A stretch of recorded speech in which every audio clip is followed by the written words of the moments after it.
Assalamualaikum warahmatullahi wabarakatuh. Pertama-tama kita panjatkan puji syukur kehadirat Allah Subhanahu wa Ta'ala, karena atas berkatnya lah saya diberikan kesempatan untuk mempresentasikan hasil resum saya pada forum Zoom kali ini. Terima kasih atas kesempatan yang diberikan oleh Ustadz Muhammad Rizal sebagai dosen pengampu mata kuliah Pendidikan Agama Islam dan kepada teman-teman yang telah meluangkan waktunya untuk menyaksikan presentasi saya kali ini. Baik, sebelumnya perkenankan saya memperkenalkan diri terlebih dahulu. Saya Nadine Alia Kurata Ayuni dengan NIM 21024262842 dari PAI B2, Prodi Mandarin Offering B. Di sini saya akan mempresentasikan bahasan tentang Islam, perempuan, dan feminisme.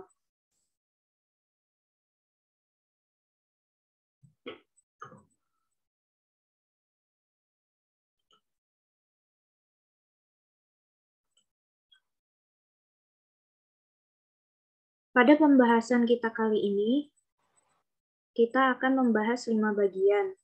Yang pertama, ada konsep Islam tentang perempuan. Yang kedua, sejarah dan ragam feminisme. Yang ketiga, pandangan Islam terhadap feminisme. Yang keempat, kritik terhadap feminisme. Dan yang terakhir, kesimpulan.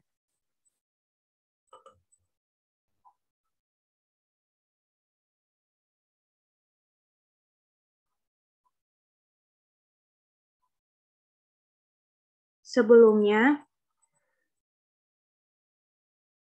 izinkan saya membacakan salah satu dalil Al-Quran.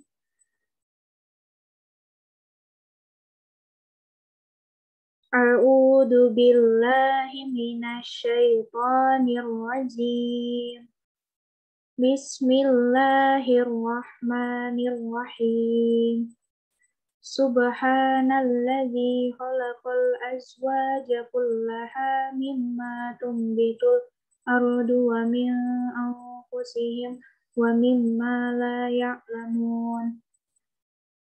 Yang artinya, Maha Suci Allah yang telah menciptakan semuanya berpasang-pasangan, baik dari apa yang ditumbuhkan oleh bumi dan dari diri mereka sendiri, maupun dari apa yang tidak mereka ketahui. Quran Surah Yasin ayat 36.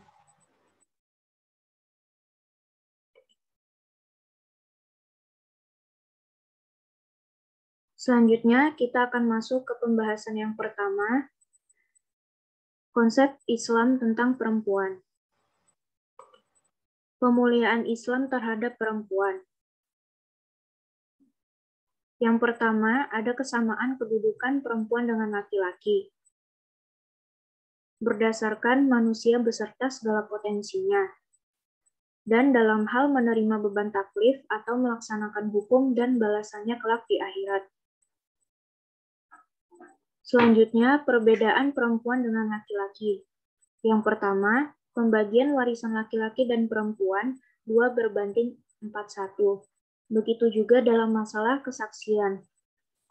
Yang kedua, khatib atau imam dalam sholat Jumat adalah laki-laki, bukan perempuan. Bahkan keikutsertaan perempuan dalam sholat Jumat dipandang sunnah. Yang ketiga, sebagai pemimpin keluarga, tugas utama suami adalah mencari nafkah, sedangkan istri sesuai keistimewaan perasaannya yang halus bertanggung jawab dalam urusan rumah tangga dan mendidik anak-anaknya. Hak-hak perempuan. Beberapa hak yang dimiliki oleh kaum perempuan menurut Islam ada hak politik, hak bekerja atau profesi, hak belajar, hak sipil, hak berpendapat, dan hak pengajuan cerai. Selanjutnya, sejarah dan ragam feminisme. Sejarah feminisme diperkenalkan pertama kali oleh aktivis sosialis utopis yang bernama Carles Fourier pada tahun 1837. Feminisme mulai timbul pada abad ke-18 di Eropa, tepatnya di Prancis. Gerakan ini didorong oleh ideologi pencerahan atau Afklarum yang menekankan pentingnya peran rasio dalam mencapai kebenaran. Dalam Revolusi Prancis dari tahun 1789 sampai 1793, para pemimpin revolusi menegaskan hak-hak warga negara terhadap raja. Sayangnya, revolusi yang diiringi dengan semboyan liberty, kebebasan, equality, persamaan, dan fraternity, persaudaraan ini tidak mengubah keadaan perempuan. Akibatnya, sejumlah kelompok perempuan menuntut persamaan dengan pria di berbagai bidang. Gerakan ini mulai berkembang sejak Prancis berubah menjadi republik.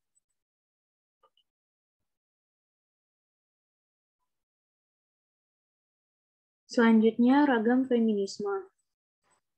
Meskipun para feminis memiliki kesadaran yang sama tentang ketidakadilan gender terhadap perempuan di keluarga dan masyarakat yang berimplikasi terhadap penindasan perempuan, namun mereka berbeda pendapat dalam menganalisis sebab-sebab terjadinya ketidakadilan gender itu, dan juga tentang bentuk dan target yang dicapai oleh perjuangan mereka.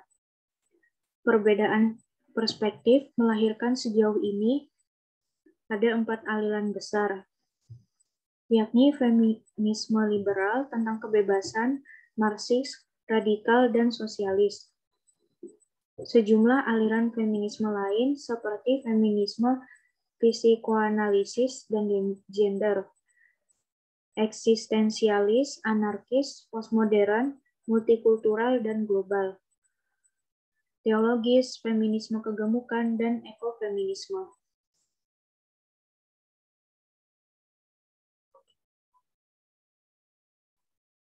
Yang ketiga, pandangan Islam terhadap feminisme. Pandangan Islam terhadap feminisme, ide dasar dan utama yang diperjuangkan oleh feminisme berupa kesetaraan kedudukan dan hak antara perempuan dengan laki-laki adalah sesuatu yang tidak benar dan menyalahi kodrat kemanusiaan. Memang benar, Islam memandang perempuan dan laki-laki memiliki kedudukan yang setara dalam sejumlah aspek, terutama aspek kemanusiaan. Namun, hal ini tidak membuat Islam memberikan hak-hak yang identik kepada perempuan dan laki-laki dalam semua hal. Keadilan tidak harus bermakna persamaan, bahkan harus berbeda jika kondisi dan fungsi objeknya berbeda. Bahkan Islam sendiri juga menyebutkan sejumlah perbedaan hak dan kewajiban di antara mereka yang malah saling melengkapi satu sama lain. Selain itu, Islam tidak memandang peran seseorang sebagai penentu kualitas kehidupan seseorang. Tolak ukur kemuliaan adalah ketakwaan yang diukur secara kualitatif, yaitu sebaik apa, bukan sebanyak apa seseorang bertakwa kepada Allah Subhanahu wa Ta'ala.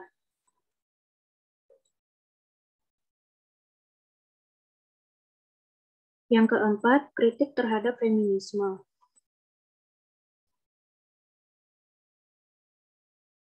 Pendapat yang pertama, feminisme bukan pilihan yang bijak dan benar untuk memajukan dan mengangkat martabat perempuan. Meskipun begitu, umat Islam perlu mengambil sisi positif munculnya feminisme tersebut. Islam adalah agama yang sempurna, yang di dalamnya terdapat konsep yang utuh tentang perempuan. Menjadi tugas penting umat Islam untuk memahami konsep yang benar tentang perempuan menurut Islam, dan menerapkannya dalam kehidupan berkeluarga dan bermasyarakat. Dengan demikian, umat Islam tidak perlu melirik ideologi lain guna memecahkan masalah perempuan.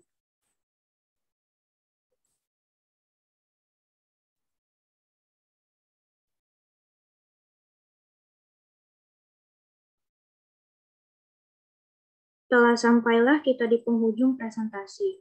Kesimpulan yang bisa diperoleh dari hasil resume kali ini ialah: yang pertama, Islam sangat memuliakan seorang perempuan, terlebih lagi seorang ibu.